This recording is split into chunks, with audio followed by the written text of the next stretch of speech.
Spartans, welcome back. It's your boy Leonidas, aka Bladesong81, aka Chess.com community streamer.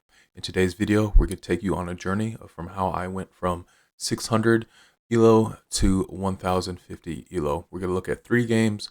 We're going to look at what I've done to improve, what I did that was bad, which is why I was stuck at those ELOs, and then potentially what I can do to get better and even further myself in my chess career.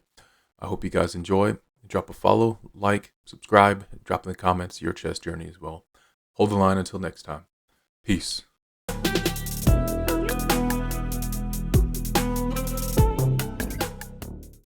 Alright, for our 600 game, I'm going to take you through what makes a 600 a 600. So if you want to improve from 500, 600 to where we'll get to in a moment, learn an opening for both black and for white. For white, I would recommend for beginners the London. I know it's tried and true as boring, but it's very solid and it's not easy to make a lot of critical errors in your position. In this game, my opponent starts with his king's pawn and I just mirror him. He moves his knight, I move my knight. As you can see here, this is the Petrov's defense, but at 682, I don't know the Petrov's defense. I was just copying my opponent. He attacks, and I'm just moving pieces. I'm developing my bishop a little bit, but I'm kind of blocking in my pawn here, so this bishop can't get developed. But here's where the 600 comes out. He puts his bishop out there attacking my bishop, and I just say, hey, go for it. Take it. I push my a-pawn 1 and completely hang my bishop. When you're at this level, you have to look and see what your opponent is trying to do. This one should be pretty easy to see what your opponent is trying to do since they literally just moved it a move ago. But at 600, I'm focusing on what my plan was, and I believe my plan was to push this a-pawn and then push this b-pawn up and start attacking here. But obviously, in the midst of that, I lose my bishop for free.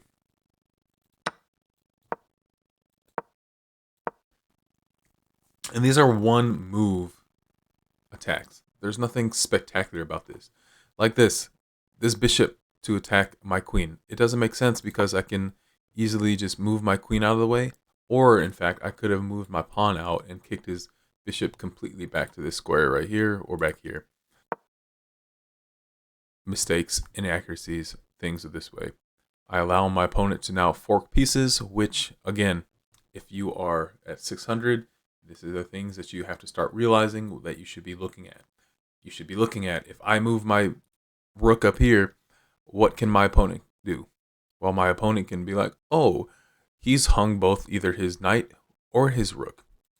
And he plays the best move, which is forking my pieces. I don't want to lose my rook, so I move it out of the way, but he goes ahead and he takes my knight. So now I'm down 6 pieces of material just because I wasn't looking one move ahead. The first blunder I made, I wasn't even looking half a move back. This one, I wasn't looking half a move ahead. It's literally right in front of us to grasp the concept of, if I move a piece and he moves a piece, can he attack the piece that I just moved? And if he can, potentially that's a move that you don't want to make.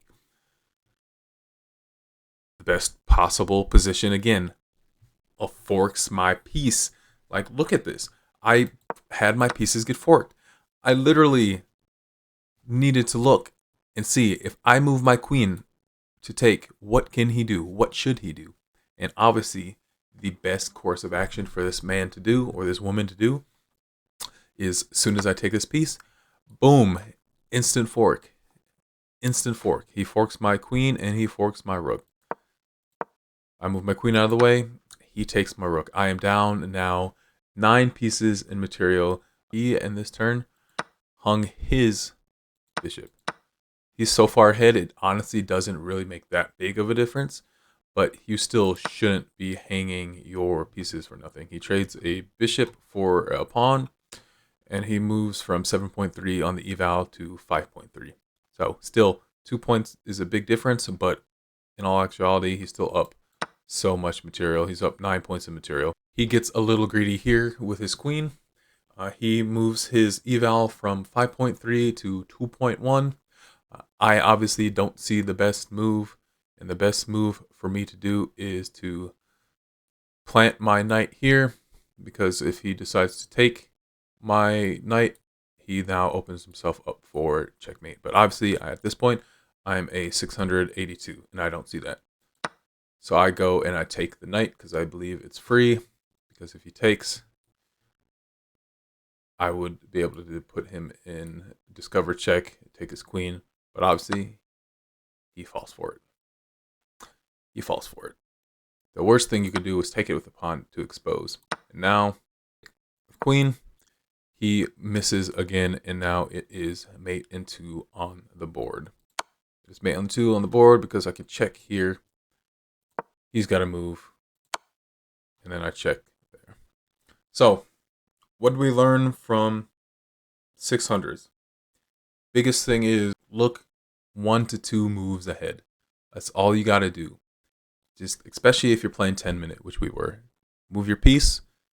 Right before you move it, look and see, can he counterattack that? And if he can counterattack that, is that something I should be doing? Again, he moved his bishop out right away, and I immediately forget, and I do not see that.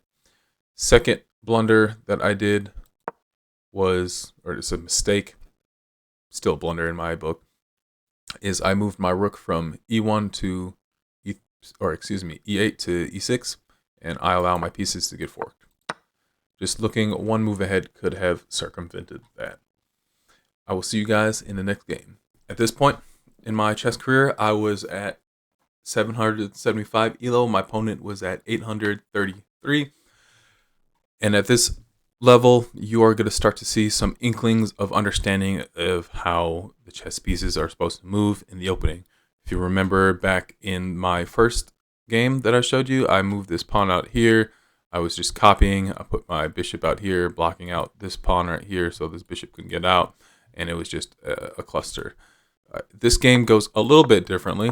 I decide to intentionally put my bishop on a fianchetto, allowing for it to crisscross applesauce down the diagonals, which is what you want to do. My opponent develops into a London. He's doing the classic London. I realize it's a classic London. I do block in my bishop, but it makes sense in a second here. He tries to pin my knight to my queen, and I just ignore it because I realize I have more attackers than he has defenders. Up here on the d5 square, he pushes back, and now I push back his bishop. And it's at this point where my opponent, and this is again something that we should know, we don't want to just make 1 move attacks or 1 move moves if we can push a bishop out with a pawn. My opponent allows that to happen, and again, he allows for something that we should never allow, is a fork of our pieces. He allows the fork of our pieces by d5, and it's at this point I take about 2 seconds to see that he has allowed me to fork his pieces. But these moves at this elo, especially if you're playing it, you should be logical moves. It shouldn't be something you just develop your pieces for sake of development. It should be, what's the most logical piece? If I need to sacrifice time on my development to fork his pieces, can I do that? And the answer to this question was yes, I can fork his pieces. I decide to start pushing pawns, try to knock down and knock on the door here, start asking questions.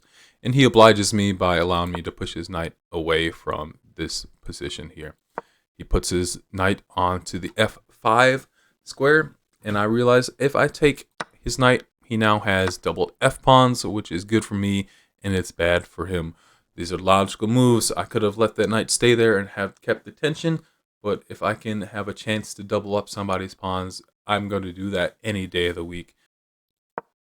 I push this pawn, completely sacrificing it to allow for my knight to come in, and my opponent immediately attacks this knight here. Immediately attacks that knight. So I take, he takes. I move to try to attack here, but little do I realize that I am allowing for another pawn to be taken.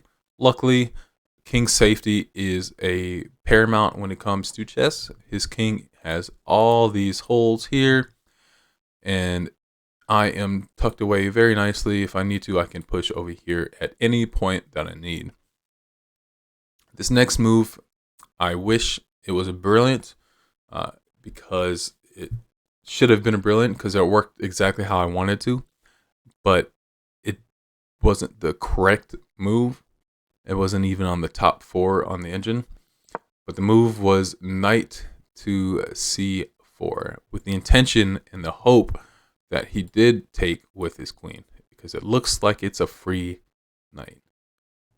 But when you take with your queen, if you realize when I moved that knight out of the way, it opened up my bishop and my queen. So at this level, you're going to start to see some tactics start to show.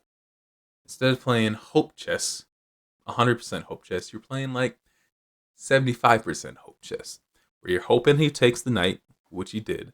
But when he does take the knight, you have a sick tactic available.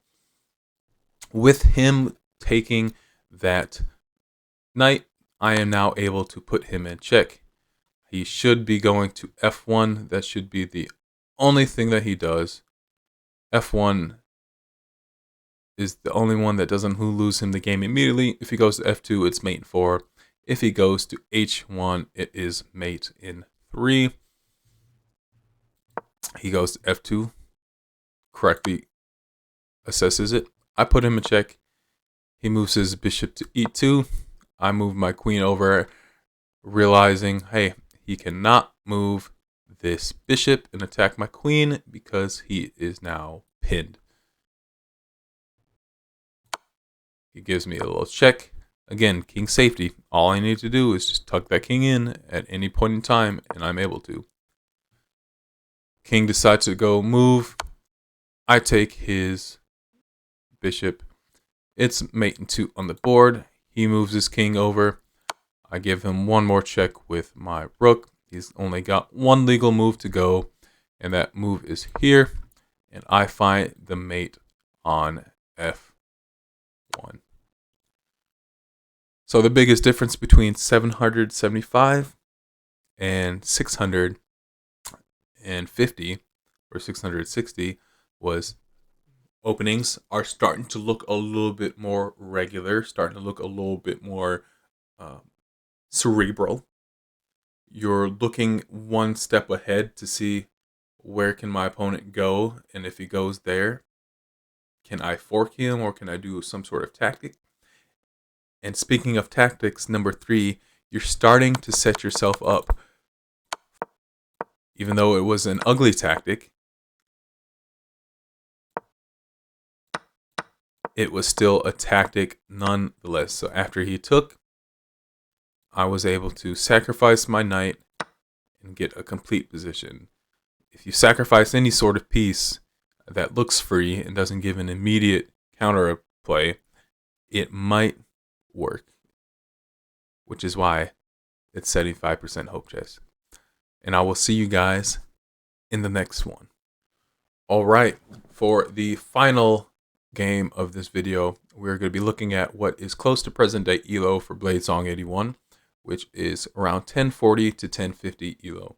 My opponent here is around 1093, and you can see some of the biggest differences between the first 2 games and this game, and you're going to be astounded. Just for reference, this game I played at chess.com has me rated as 1500 and my opponent at 1300, with an accuracy of 86.2 for myself and an accuracy of 79.2 for my opponent. So let's begin this game. I go to my trusted modern defense as much as possible. No practice really with studying courses or anything like that, but just playing it on playing it on Blitz or playing it on Bullet. So we're developing our pieces, developing our knights, castling. Immediately you can see clear, concise moves, castling, developing pieces, getting everything where they need to go before you do any sort of attack. Those last 2 games I showed you, we were putting pawns out. We were going for the attack right away without our kings being castled. All our pieces weren't being developed. It was a less glorious or beautiful looking. Now, granted, there's still games where I do attack aggressively when I'm getting tilted or otherwise. But for the most part, as you get higher and higher, you're going to be doing less of that in the beginning, and you're going to be doing more of this sophisticated chess, if you will. I decide to put my knight out into the g4 square to attack this bishop, and my opponent decides to try to pin my knight, and this is where he made a mistake. But again, remember, if you can, and this is as you get higher and higher, you will find out doubled pawns, especially double pawns after you've castled and it's in this inside pawn, it's very unpleasant for your opponent. I decide to take because I've now forked his knight, I forked his queen and his rook with my knight. Obviously, he's not going to let that happen.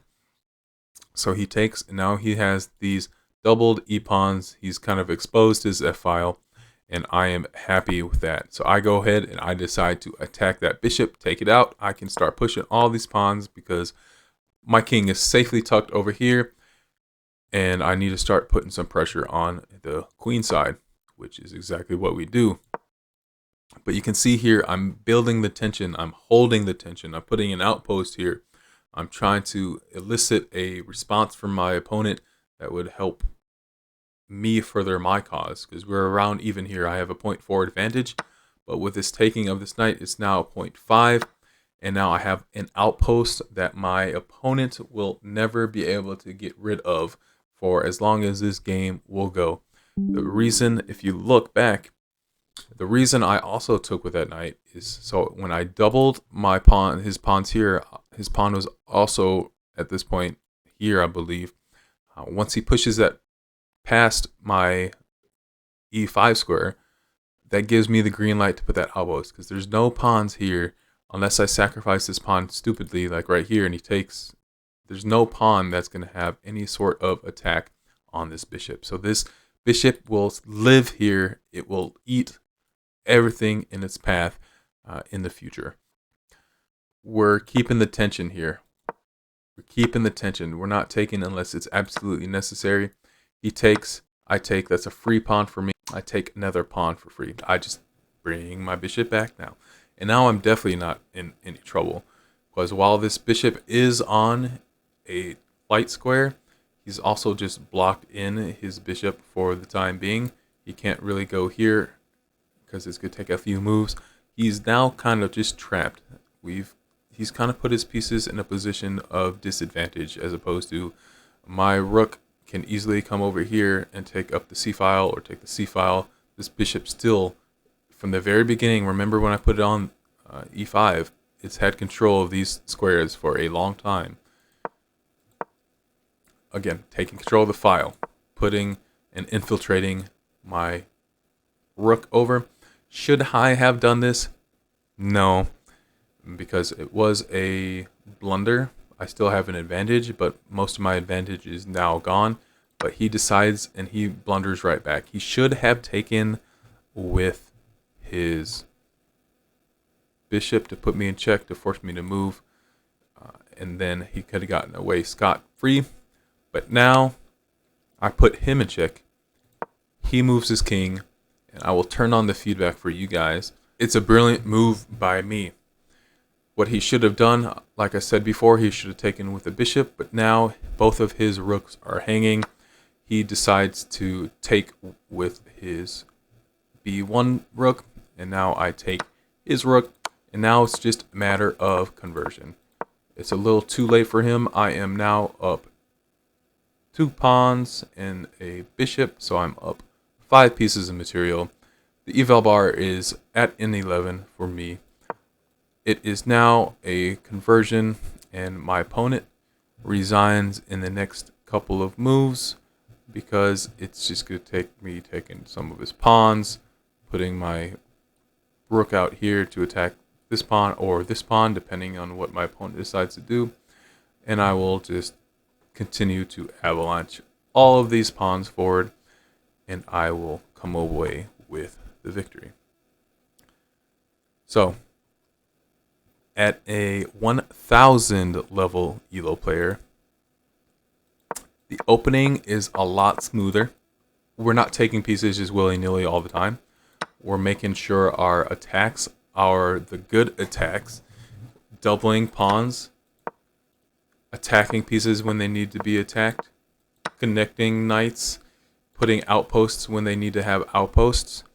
We are doing these small, subtle, tactical things that are not extravagant, but they are able to be used to our advantage, as opposed to when we are at a lower elo, you're not really thinking of what can I be or what can be used in the future. Like this bishop out here, this bishop create that little wooden shield, I believe that's what it's called, where it can just defend the whole battlefield from you for you. I hope you guys enjoyed the differences in my 3 levels of chess so far, and I hope in a few more months to come back here with hopefully something in the 1200s would be my next goal. But love you guys. Call somebody you haven't talked to in a while. Let them know that you love them. That let you know that you're thinking about them. And as always, hold the line until next time. Peace.